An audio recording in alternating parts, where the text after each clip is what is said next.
people, and welcome to Drawing Down the Stars. I am Snappy, and thank you for joining me today, August 3rd, 2024. It's a beautiful day. It's a beautiful day. Let's start by giving our shout out to the chat here. So good to see you, Banner. Good evening, Graham. Good to see you, Christy. Much love, Isaac. Good to see you, John P. Ryan. Great to see you, Me Webb. Thank you all for joining me. It's a wonderful day. So let's start. Oh, good to see you, Kari. Let's start by talking a little bit about today's astrology. So it's a magical day today. We're coming right up to the new moon, right? The new moon is going to come in sometime early in the morning, but we're going to be feeling its pull well before then. And also right now, it's just really powerful, fiery energy. We have that sun in Leo that we've been dealing with for the last while, and we have the moon in Leo. Double Leo energy, that fiery lion conquering beast energy, being our true selves, going out into the world, shining that inner light on ourselves, and coming up to the new moon, we have this profound ability to connect to that divine feminine right now. The stars are open, the light is dark. Venus is now brighter than ever, right? And it's such a magical moment with all this fiery Leo energy. Where do you want to go? Where do you want to shine your light? What do you want to be? Now you have that power. You have this opportune moment. Seize it. Take control and transform. And this leads me into today's title and what I was thinking about and meditating on. This morning when I first drew my cards, I drew that Princess of Swords, right? The Princess of Swords is that divine child of air, the one who transforms herself, who grows and becomes the divine queen or that knight through will and experience, through trial and tribulation. And like the butterfly, she must be born anew, must transform herself, go through the hard work of rebuilding and reimagining and of creation. And I wanted to read for you guys a couple poems here that really hit with me about this idea. So the first is from Alfred Lord Tennyson, and it's called From the Princess. Come down, O maid, from yonder mountain height. What pleasure lives in height, the shepherd sang. In height and cold, the splendor of the hills. But cease to move so near the heavens, and cease to glide a sunbeam by the blasted pine, to sit a star upon the sparkling spire, and come, for love is the valley, come, for love is of the valley, come thou down, find him, be the happy threshold he, or in hand with plenty in the maze, or red with spirited purple of the vats, or fox-like in the vine, nor cares to walk with death and mourning on the silver horns. Nor wilt thou snare him in the white ravine, nor find him dropped upon the firths of ice, that huddling slant in furrow-cloven falls, to roll the torrent out of dusky doors. But follow, let the torrents dance thee down, to find him in the valley. Let the wild, lean-headed eagles yelp alone, and leave the monstrous ledges there to slope and spill their thousand wreaths of dangling water smoke, that like a broken purpose waste in air. So waste not thou, but come, for all the vales await thee, azure pillars of the hearth arise to thee, the children call, and I the shepherd pipe, and sweet is every sound. Sweeter thy voice, but every sound is sweet. Myriads of rivulets hurrying through the lawn, the moan of doves in immemorial elms, and murmuring of innumerable bees. Such a beautiful poem. And it's this call, right, to chase after love, to chase after deity, to find that shepherd, Dionysus, Bacchus, right? To join in the chorus, to experience the universe around you, to be present in the beauty of nature, right? And be transformed by the experience. The search is just as lovely as the finding, right? Beautiful. And I wanted to read for you this poem by Samuel Rogers, To the Butterfly. Child of the sun, pursue thy rapturous flight, mingling with her thou lovest in the fields of light, and where the flowers of paradise unfold, quaff fragrant nectar from their cups of gold. There shall thy wings, rich as an evening sky, expand and shut with silent ecstasy. Yet wert thou once a worm, a thing that crept on the bare earth, then wrought a tomb and slept. And such is a man, soon from his cell of clay to burst a seraph in the blaze of the day. Right? We too must go through these transformations of growth, of taking responsibility, of moving and redefining ourselves, of learning to fly and soar like the butterfly, right? Connecting to that true will and manifesting. Beautiful. All right. So we're going to begin today's divination with our Ganapati Oracle. Lord of the beginnings, the divine child, master of the Ganas, Lord of the threshold. Ganapati, what is the inspiration? What is the message? Guide us. All right. Openness. Openness. Wow. And look at Ganapati under the waning moon, right? This energy of that waning moon, we're in this moment right now as that moon goes away and enters into that darkness of the new moon cycle. Be open to beauty. Be open to transformation. Be open to love and to the embrace of others, to experience, right? Part of being open and allowing others in is gazing out as well. Gaze, learn and experience the other. Look into the abyss. Be open. Beautiful. Thanks, Ganesha. That was beautiful. All right. For today's sortes, we're going to start with Goethe, Faust. For those of you unaware, the sortes is a form of bibliomancy, that is divination via literature. It comes to us from the Greco-Roman tradition, and we ask those goddesses, the spirits of inspiration, the muses, to guide our hands and to send us a message. So muses, what is the inspiration? How can we best move and flow? Inspire us. The witch, with outlandish gestures, marks out a circle and places strange things in it. Meanwhile, the glasses begin to ring and the cauldron to hum, making the sounds of music. Lastly, she brings out a great book, and when she has arranged everything in the circle to serve her as a desk and as torchbearers, she beckons Faust to draw near. Oh, beautiful. The witch, with outlandish gestures, marks out a circle and places strange things in it. Meanwhile, the glasses begin to sing and the cauldron to hum, making sounds of music. Lastly, she brings out a great book, and when she has arranged everything in the circle to serve her as a desk and as torchbearers, she beckons Faust to draw near. Well, we've got our instructions. We need to go out into the night. We need to make our circle and place our implements inside. We need to have a cauldron and glasses, and there needs to be the sound of music.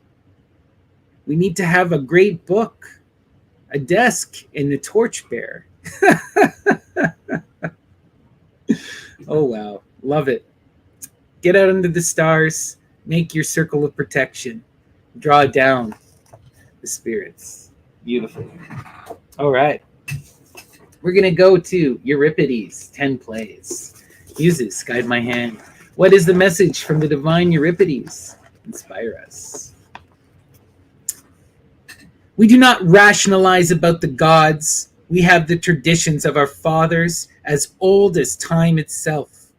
No argument can knock them down, however clever the sophistry, however keen the wit. People may say that I have no shame at my age, going dancing and binding my head with ivy. Let them. The god has not specified that only the young must dance or only the old. He is pleased to receive the honor from all alike. He wishes to be extolled. He does not count up a person's years.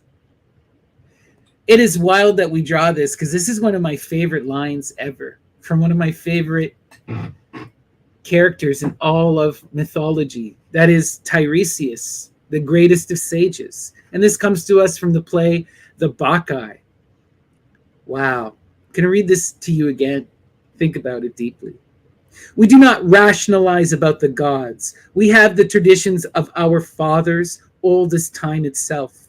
No argument can knock them down, however clever the sophistry, however clean the wit. People may say that I have no shame at my age, going dancing and binding my head with ivy. Let them. The god has not specified that only the young must dance or only the old. He is pleased to receive honor from all alike. He wishes to be extolled. He does not count up a person's years. Wow. Even the old Tiresias engages in the choral dances and in the celebrations of Dionysus, right? He doesn't care if he looks foolish. He doesn't care that he is old. All he cares is about the joy and the love and singing the praise of that divine Dionysus, right? There's no reason here. There's just tradition. It's beautiful. Wow. There's a time for reason and there's a time for letting loose. It's magical. All right. Byron uses Guide My Hand. What is the message from Lord Byron?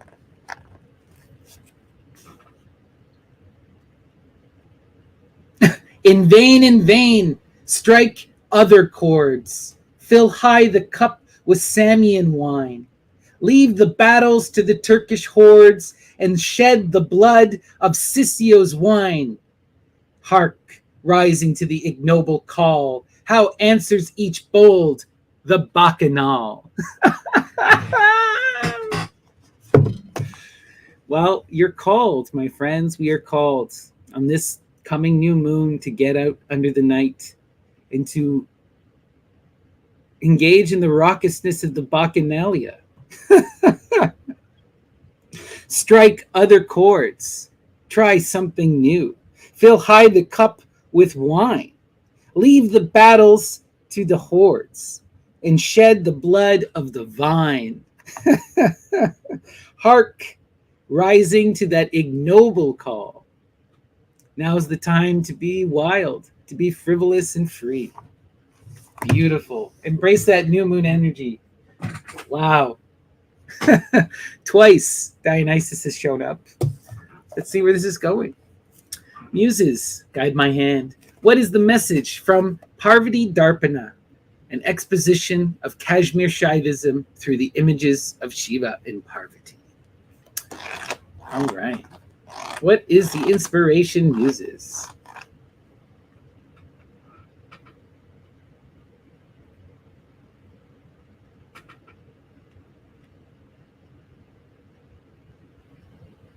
The difference is of the states and not of the experient who holds them. Just as there is a difference in the various parts of the lotus, but not in the basic property of the lotus or in its unity as a lotus. Wow. The difference is of the states and not of the experient who holds them. Just as there is a difference in the various parts of the lotus, but not in the basic property, Shakti, of the lotus. That which is above is the same as that which is below. Wow. Interesting. All right, we're going to go to Lorca. Muses, guide my hand. What is the message from Lorca? Inspire us.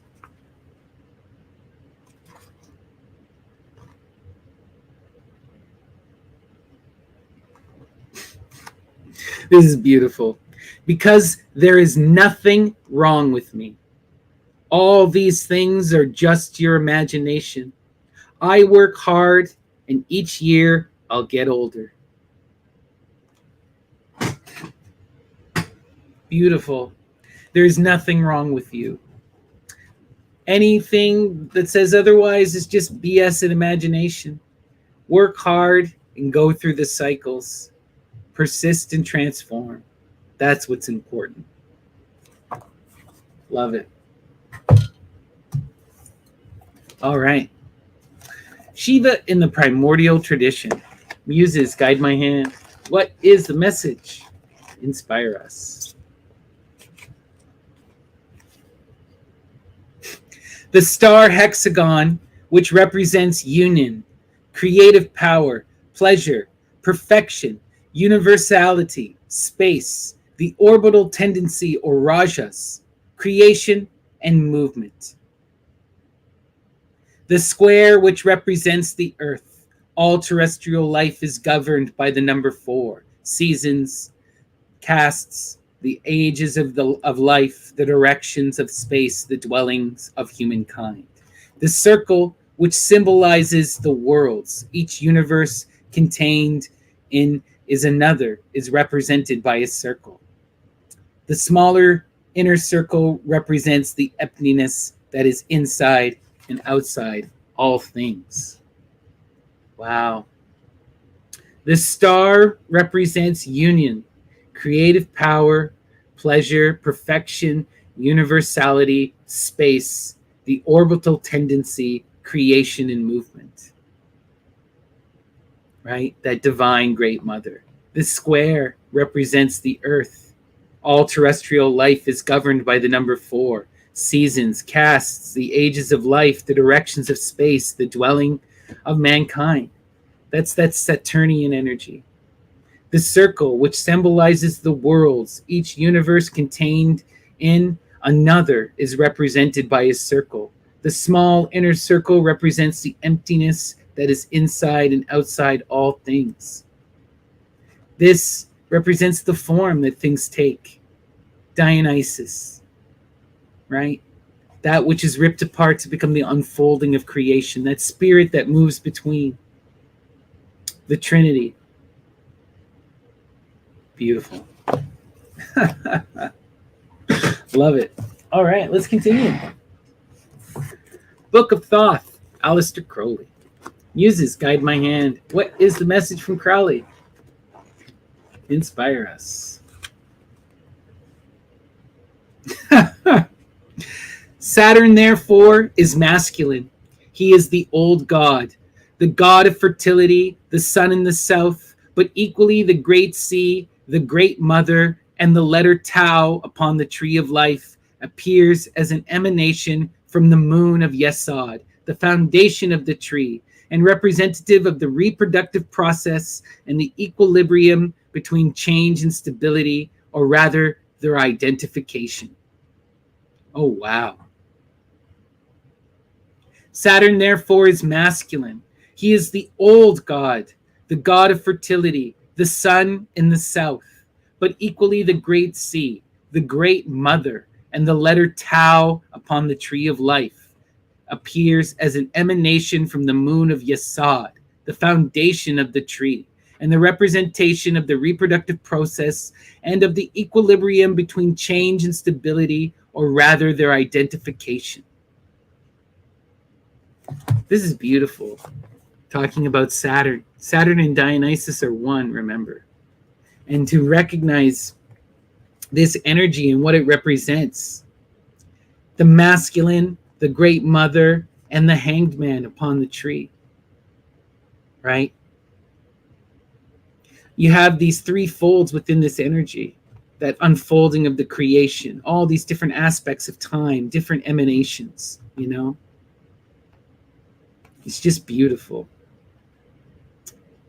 The tau upon the tree of life appears as an emanation from the moon of Yesod, the foundation of the tree, and representative of the reproductive process and of the equilibrium between change and stability. This is that process of castration, of being bound down to the earth and of transcending and rising, becoming that great mother.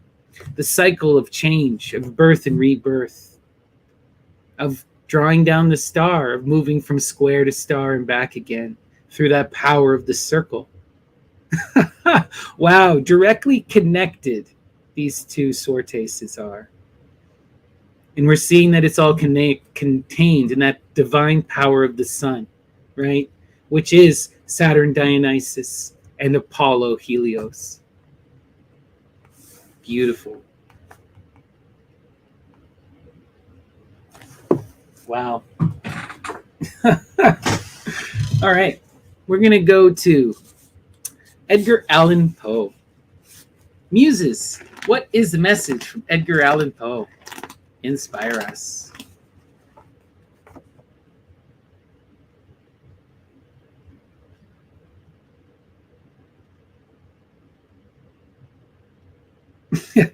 There is constantly a rousing fire, and a huge pot over it, full of sauerkraut and pork, to which the good woman of the house is always busy in attending. For those with ears to hear, within the mythology, you will see this theme constantly. The rousing fire, the cooking pot, the magic of transformation, of being brewed and being consumed. Lots to think on there about the nature of reality and of our existence. Wow. All right, let's continue. We're going to go now to my dear friend Graham and their book, The Shape of My Will. Graham and I, in a little bit, are going to be doing a live where we're going to be exploring the drawings and portraits of Antonin Artaud. So it's going to be so much fun. That's going to be happening at 8 o'clock. I hope to see you there. All right. Muses, guide my hand. What is the message from Graham? I prepare to plunge into those icy depths. I prepare to plunge into those icy depths. Wow. Take the leap. Be transformed. Become the butterfly. Go into the icy depths. Love it. All right.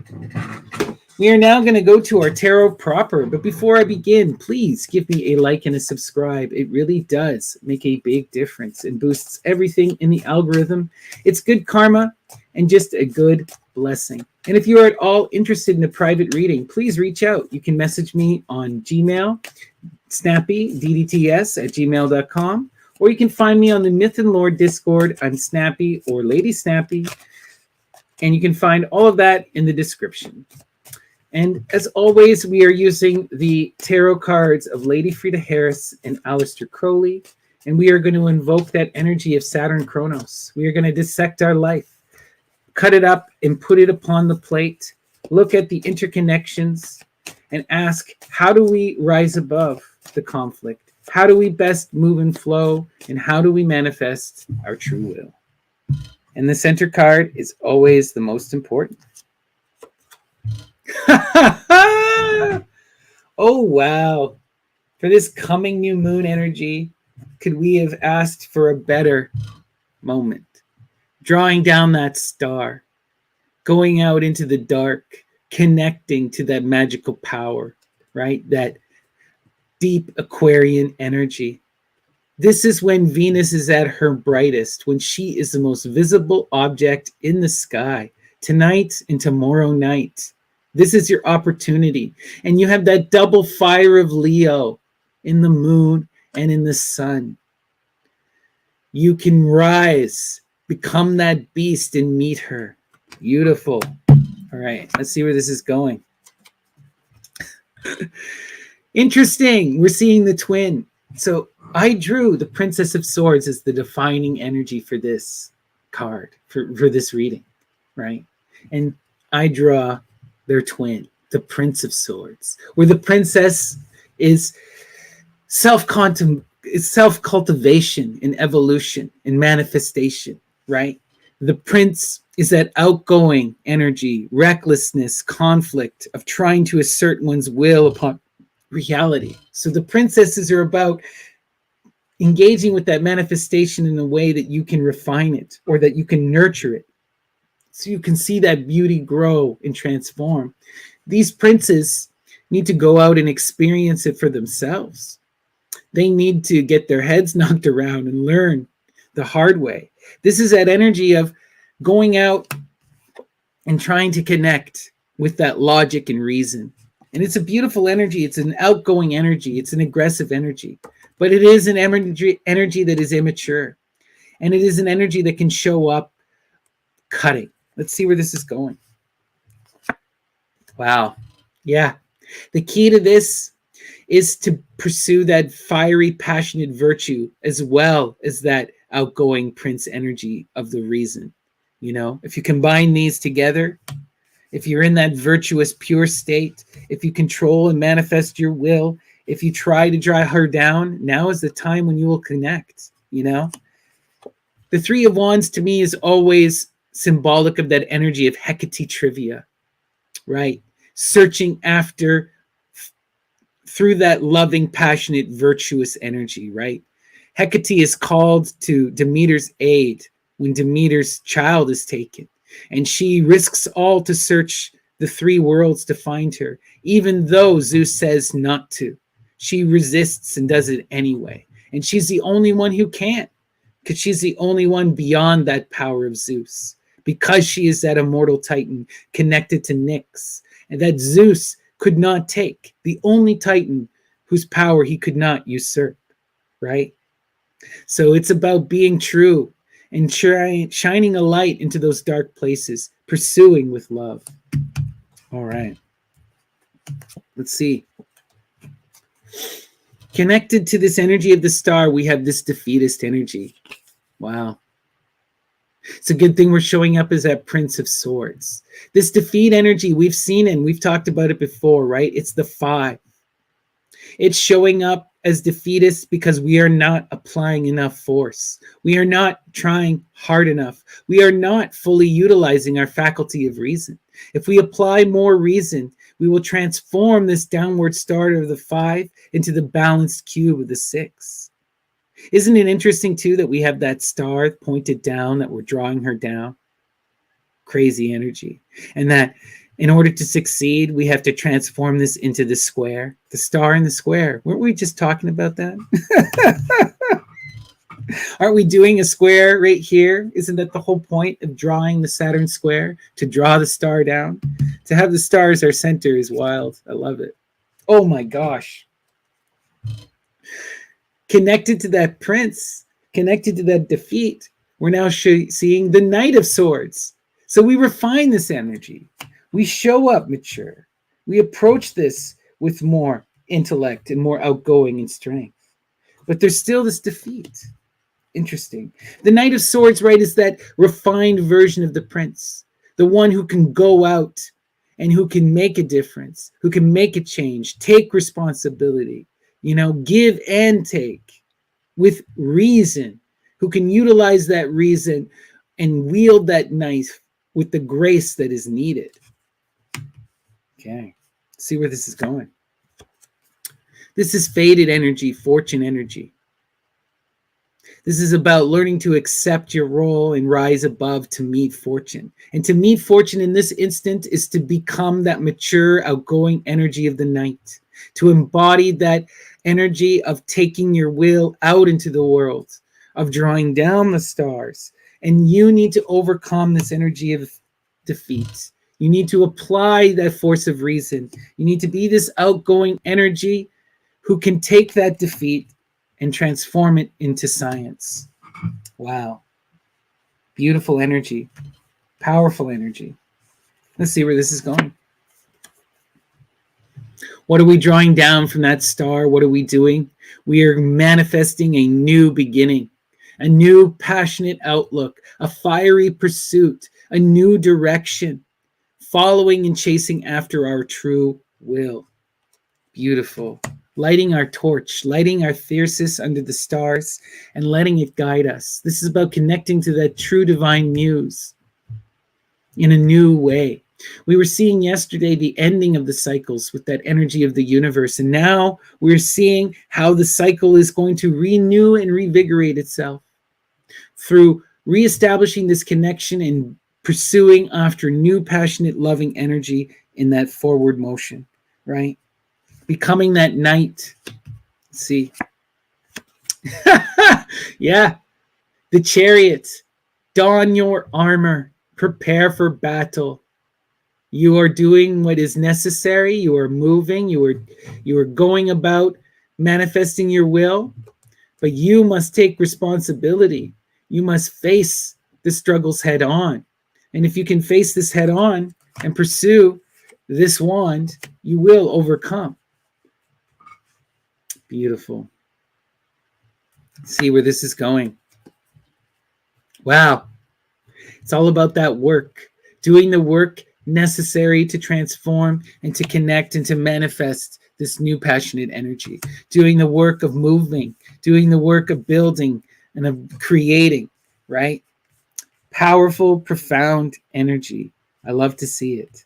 You know, we need to embody that energy of the Chariot, pursue after our passion energy, and we do it through hard work and perseverance. Okay. Let's take a look at our fourth square. But please, before we do, give me a like and a subscribe. It really does make a big difference. And if you're at all interested, reach out. Give me a shout. I always love meeting new people. Okay, let's take a look at our full square. All right. Wow. We're seeing this very clearly. Okay. This is all about taking responsibility and becoming more refined. Okay. The prince, through the process of donning their armor and of moving forward, by necessity has to become the knight, right? This is that transformative energy of growth and movement and of taking responsibility, pursuing your passion, right? What does the knight carry? What does the Chariot carry in the center there? The lapis lazuli, the strophalon of Hecate, right? The spinning top that distracts Zagreus to allow him to be taken from the throne, right? This Chariot holds that top, is pursuing after that with pure focus. So this is about focusing upon what you want and dedicating yourself towards it and moving, right? Moving towards it with the force of will and responsibility. And if you do this, you will evolve this energy of the prince into that of the knight. Refine this. Become that outgoing, mature energy, the one who pursues with reason. Beautiful. Okay. We now go to our middle. We are doing that process of drawing down the star, connecting to that divine Venus, to that mother goddess, right? Connecting to the muses to find our purpose and to recognize what our will is. In our mental mind, we're coming up and we're believing that this is an impossibility. There's doubt here. There's a belief that this is defeatist energy. But look, this defeatist sword energy is the down-pointed star. We are doing it, regardless of what our belief is. And we are lighting that torch of passion, of inspiration. Wow. Sometimes, we do things and we connect and we don't even realize it because we're too anxious, because we're too caught up in ourselves, or because we want the universe to be grander than it is. This is a message of learning to move and flow, to accept fate, to go through the rites, and to just trust, to follow after that light of the muse, and to recognize that you are doing it. Let go of this defeatist energy. Embody that knight. Apply reason. All right, let's go here. Yeah, by shining that light of virtue, right? By being virtuous and true to yourself, to your passions, to your direction, to your will, by doing the hard work that is necessary, you can overcome the wheels of fate and fortune. You can move with the flow. You can overcome this point in your life and rise above, right? Fortune will change. What is bad will become good. And it is through this hard work and pursuit of virtue that you will change your fortune, and you will change it in a positive way, right? And that you're already doing it. The fact that we are drawing down the stars because of this hard work and virtuous pursuit, and because of that, it is fated. Recognize that your actions in the present determine your future, and that the present was determined by your past. If you are receiving blessings, it is because of good actions of yourself or loved ones in your behalf. Beautiful. Wow. Let's check our cross. We start here, right? You want to draw down the star and manifest your dreams.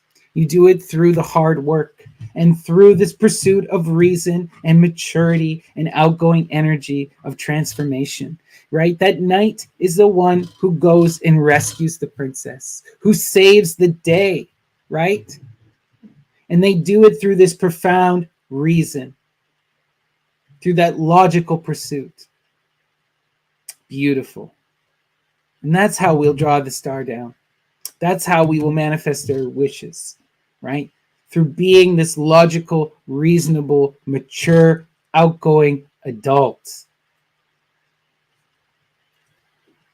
This is fated energy here, right? What we are wishing for is to go after our purpose, right? To go after this loving passion, this spark, this new Ace of Wands, right? And we are fated to do this. We are fated to follow after that muse, to move and to chase after it and to grow.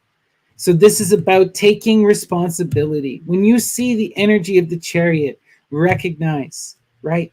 The chariot is about learning how to drive. You got to walk the middle path. If you go too high, you'll burn yourself up in the sun. If you go down too low, you will destroy the earth, right? You got to go in between. Find the right way forward. Listen to the guides around you. You know, think of that energy of Arjuna and Krishna. You know, Krishna advises Arjuna to do what? To take responsibility, to live according to the way things are meant to unfold, to not just abandon his duty, but to recognize it, you know, and to recognize your purpose, to listen to those muses and to enact it. Find your true will. This is what this is about. He has found it. He has done it through the pursuit of the star, and he's moving towards it. And this is fated energy. This is how you overcome. This is your fortune. This is your gift and your curse, right? Wow. Intense energy. The message is clear. Go out into the stars. Connect to that divine Venus. Figure out what your spark is. Light your torch. Be inspired. Take responsibility. Refine yourself into that knight. Pursue hard work and movement. Don your armor and go after that strophalon. All right, everyone. I hope that resonated with you. It certainly resonated with me. Beautiful. And for our final sword taste, we're going to go, let's see here, back to my friend Graham. And just a reminder, Graham and I are going to be getting together shortly at 8 o'clock to do a deep dive into Antonin Artaud's incredible book, Drawings and Portraits. It's going to be so much fun. Artaud's art is incredible, and there's brilliant essays from his closest collaborators that we're going to be able to explore. It's going to be so much fun. So let's see what the final message is from the muses and from our dear friend Graham. Guide my hand. Inspire us. Every now and then, I still hear your laugh. Wow. That's beautiful. Recognize the power of laughter. Recognize that beauty to bring joy, right? And that can stay with us. Those memories can hold with you and bring you joy well after they're gone. What does Dionysus do? He looks into the abyss. He looks into the future. He looks into the suffering of life, and he laughs, and he takes a leap anyway. Beautiful. Peace and love, everyone. Thank you so much for joining me for our live tarot session.